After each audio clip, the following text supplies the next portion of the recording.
안녕하세요. 4월 15일 목요일입니다.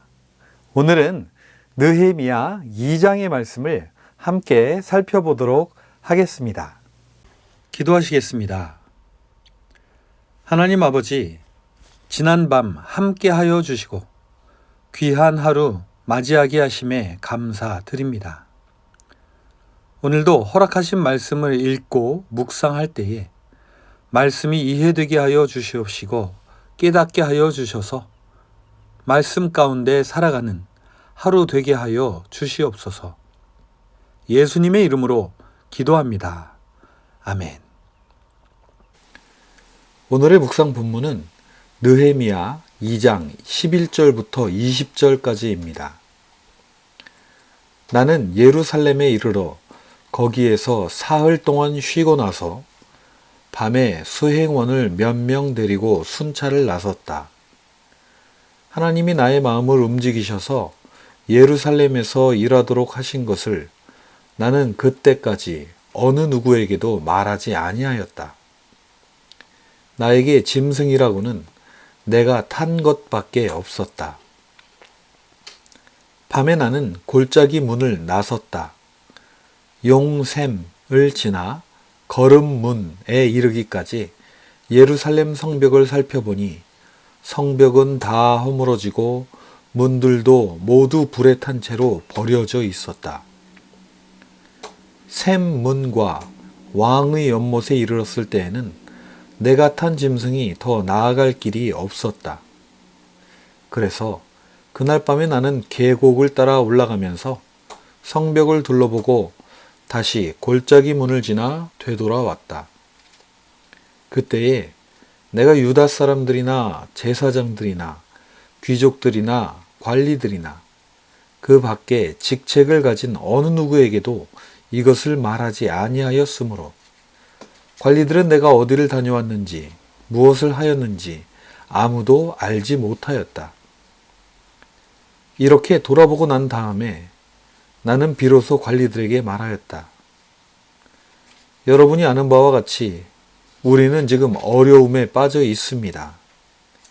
예루살렘은 폐허가 되고 성문들은 불탔습니다. 이제 예루살렘 성벽을 다시 쌓읍시다. 남에게 이런 수모를 받는 일이 다시는 없어야 할 것입니다. 나는 또한 나의 하나님이 선하신 손길로 나를 잘 보살펴 주신 일과 왕이 나에게 한 말을 그들에게 말하였다. 그랬더니 그들은 공사를 시작하겠다고 나에게 다짐하였고 힘을 내어 기꺼이 그 보람 있는 일을 시작하였다. 그러나 이 일이 호론 사람 산발랏과 종노릇을 하던 암몬 사람 도비아와 아랍 사람 게셈에게 알려지니 그들은 우리에게로 와서 당신들은 지금 무슨 일을 하고 있는 거요? 왕에게 반역이라도 하겠다는 것이요? 하면서 우리를 업신여기고 비웃었다. 내가 나서서 그들에게 대답하였다. 하늘의 하나님이 우리를 위하여 이 일을 꼭 이루어 주실 것이요. 성벽을 다시 쌓는 일은 그분의 종인 우리가 해야 할 일이요. 예루살렘에서는 당신들이 차지할 몫이 없소. 주장할 권리도 기억할 만한 전통도 없소. 어제 우리는 느헤미야의 형제 하나니가 전해준 유다 소식으로 인해 느헤미야가 애통하며 금식하고 기도했던 이야기를 살펴보았습니다. 오늘은 그로부터 약 4개월 후에 벌어진 일을 살펴보도록 하겠습니다. 잘 아시듯이 느헤미야는 페르시아의 4대 왕 아닥사스다의 술을 맡은 관원이었습니다.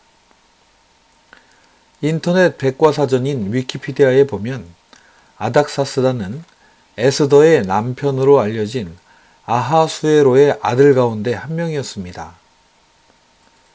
어느 날 그의 아버지 아하수에로가 호위대장 아르타바노스에게 암살을 당하는데 이것이 다리우스라는 아닥사스다의 다른 형제가 일으킨 구테타로 밝혀지며 아닥사스다는 이를 밝혀내어 그를 죽이고 황제의 자리를 물려받았다고 합니다. 말하자면 아닥사스다는 가족 간에도 믿지 못하는 상황에서 황제가 되었기에 그의 측근에는 정말 믿을 만한 사람을 세워야 했을 것입니다. 그런데 이런 중대한 자리에 유대인인 느헤미야가 세워졌다는 것은 이 느헤미야라는 사람이 얼마나 믿음직하고 신뢰할 만한 사람인지 알 수 있는 것입니다. 느헤미야가 언제부터 왕의 술을 맡은 관원이 되었는지는 알 수 없지만 2장 초반에 나오는 아닥사스다 왕과의 대화를 보면 아마도 아닥사스다와 꽤 오랜 시간을 함께하지 않았나 하는 생각이 듭니다. 느헤미야는 왕과의 대화 가운데 그가 오랜 시간 기도했던 기도가 응답이 되어 유다로 돌아가서 성벽을 재건하게 되는데요. 오늘은 어떻게 해서 느헤미야가 고국인 유대에 돌아갈 수 있었는지를 살펴보도록 하겠습니다. 느헤미야는 과연 어떻게 해서 고국 유대 땅으로 돌아갈 수 있었을까요? 아닥사스다가 페르시아의 황제가 된 지 20년이 지난 어느 날 술을 맡은 관원 느헤미야의 얼굴을 보니 평소와는 달리 좋아 보이지 않았습니다. 왕은 느헤미야에게 어찌하여 안색이 좋지 않느냐고 묻습니다. 느헤미야는 자신의 안색을 살펴 안위를 물어보는 왕의 질문에 황송하기도 하여 솔직하게 자신의 조상이 살던 유대 성읍이 폐허가 되고 불에 탔다는 소식을 듣고 마음이 힘들어서 그랬을 것이라고 대답합니다. 그러자 왕은 내가 바라는 것이 무엇이냐? 라고 물어봅니다. 이 세상에 왕이 소원을 물어보는 영광을 얻는 신하가 과연 몇이나 될까요? 이 장면을 보면 아닥사스다 왕과 느헤미야는 매우 친한 사이이거나 아니면 아닥사스다 왕이 매우 친절한 왕은 아니었을까 하는 생각을 하게 됩니다. 어쨌거나 느헤미야는 이 기회를 놓치지 않고 잠시 기도한 후에 자신의 소원을 말합니다. 그 소원은 조상의 땅 유다로 돌아가 그 성읍을 다시 세우는 것이었습니다. 그런데 6절에 보면은 이때 왕후도 왕 옆에 앉아 있었다라고 기록하고 있습니다. 이 왕후가 누구일까요? 지난 토요일에 담임 목사님은 아마도 이 왕후가 바로 에스더가 아닐까 하셨는데 저도 이 구절을 굳이 성경에 기록한 것을 보면 아마도 에스더가 아닐까 하는 생각을 하게 됩니다. 아무튼 왕은 그렇게 다녀오려면 얼마나 걸리겠느냐고 묻습니다. 이렇게 물어보는 이유는 내가 보내줄 테니 얼마나 걸리겠느냐? 라고 물어보는 것이겠죠. 느헤미야는 이때 주저하지 않고 얼마나 걸릴지를 말씀드립니다.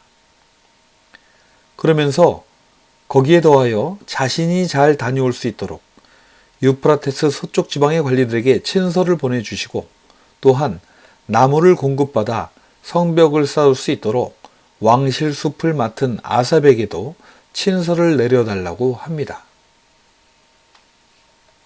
참 대담하죠. 그런데 왕은 아무 말도 없이 느헤미야의 모든 청을 들어주고 장교와 기병대까지 딸려서 보냅니다.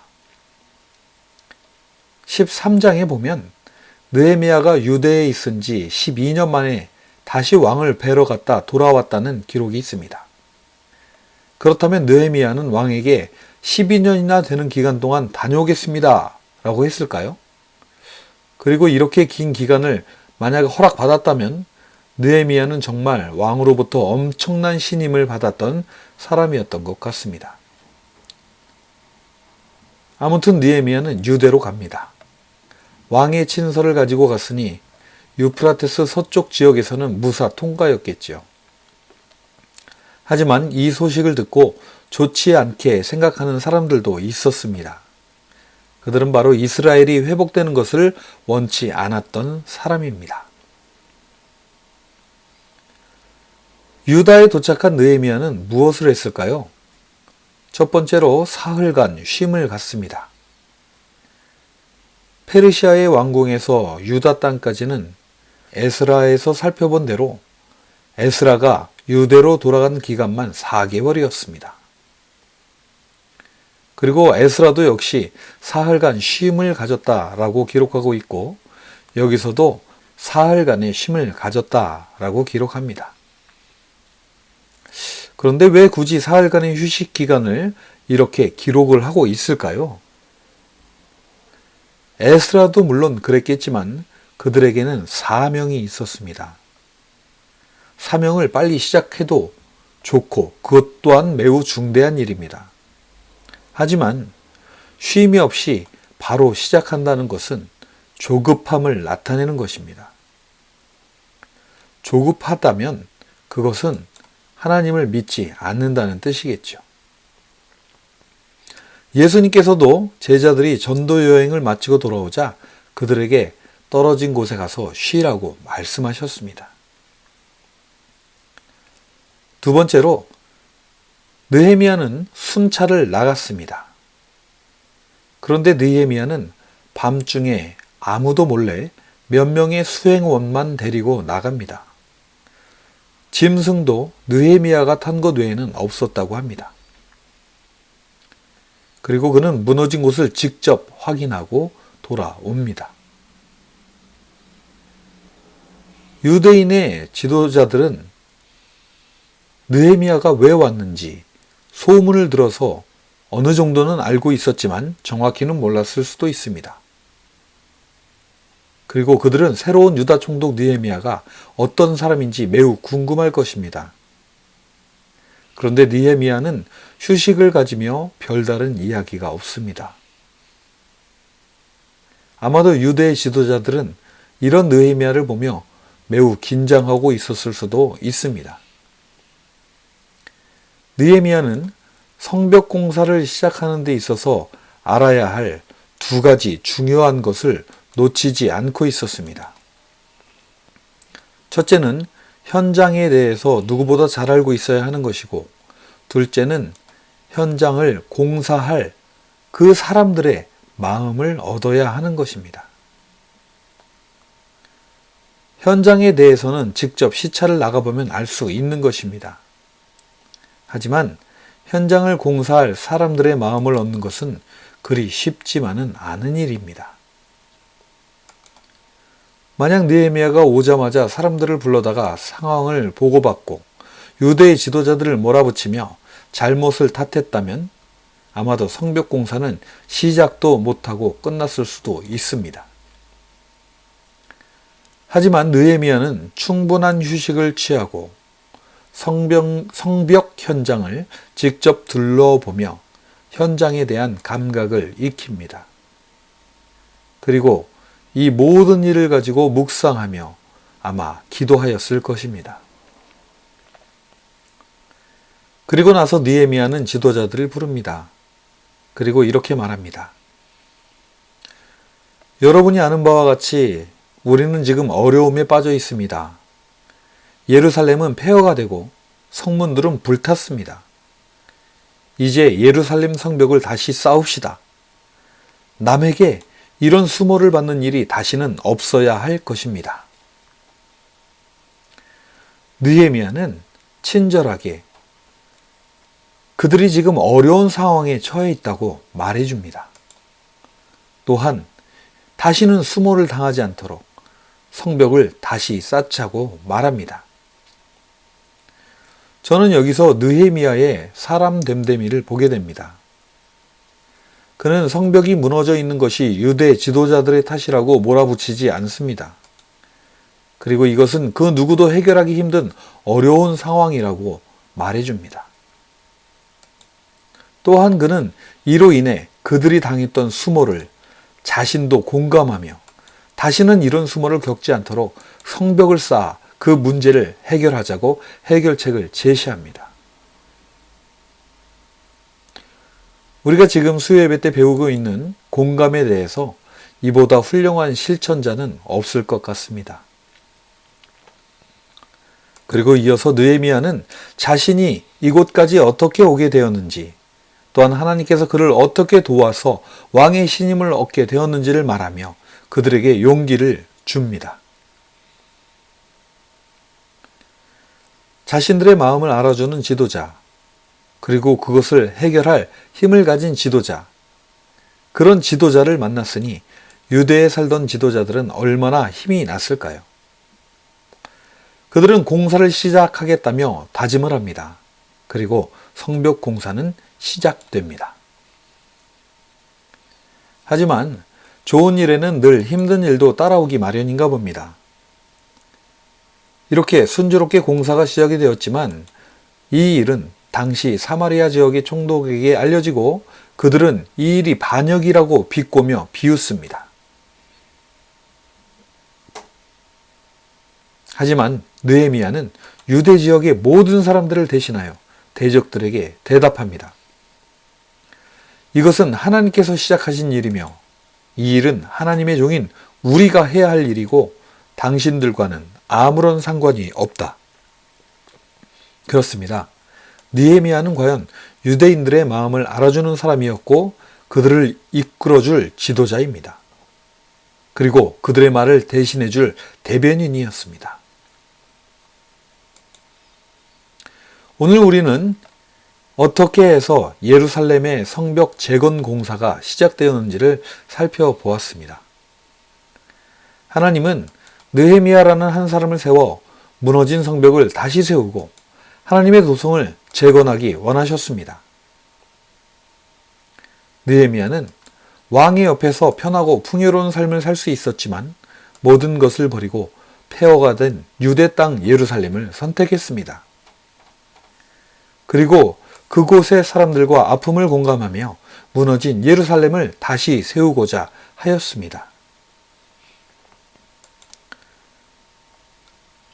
저는 오늘 말씀을 보며 하나님께서 우리들의 삶 가운데 무너진 곳이 있다면 다시 세워야 한다라고 말씀하시는 것 같은 마음이 듭니다. 하지만 적들은 우리가 무너져 있기를 바랄 것입니다. 그러나 하나님께서 느헤미야에게 주신 그 마음을 우리에게도 주셔서 우리 가정에, 우리 교회에, 그리고 우리가 사는 이 땅에 다시 한번 하나님의 말씀이 선포되고 무너진 신앙이 다시 세워지는 놀라운 역사가 있기를 바랍니다. 기도하시겠습니다. 하나님 아버지, 우리는 지금 어려움에 빠져 있는지도 모릅니다. 어딘가가 무너졌지만 손을 쓸 수 없는 상황일 수도 있습니다. 하지만 하나님께서는 다시 일어서라고 하십니다. 무너진 곳을 다시 세우라고 하십니다. 우리 모두 이 말씀을 듣고 일어나 무너진 성벽을 다시 세우게 하여 주시옵소서. 이 땅에 하나님의 나라를 선포하며 하나님을 찬양하는 찬양이 울려 퍼지게 하여 주시옵소서. 오늘도 믿음으로 이 하루를 시작하며 하나님 나라와 의를 구하는 드림의 모든 성도들 위해 함께하여 주시옵시고 그들의 아픔을 만져주시옵시고 모든 기도와 간구가 아버지의 뜻 안에서 이루어지게 하여 주시옵소서. 우리를 위해 모든 것을 버리고 이 땅에 오시고 지금도 우리를 위해 기도하고 계시는 우리 주 예수님의 이름으로 감사하며 기도하였습니다. 아멘.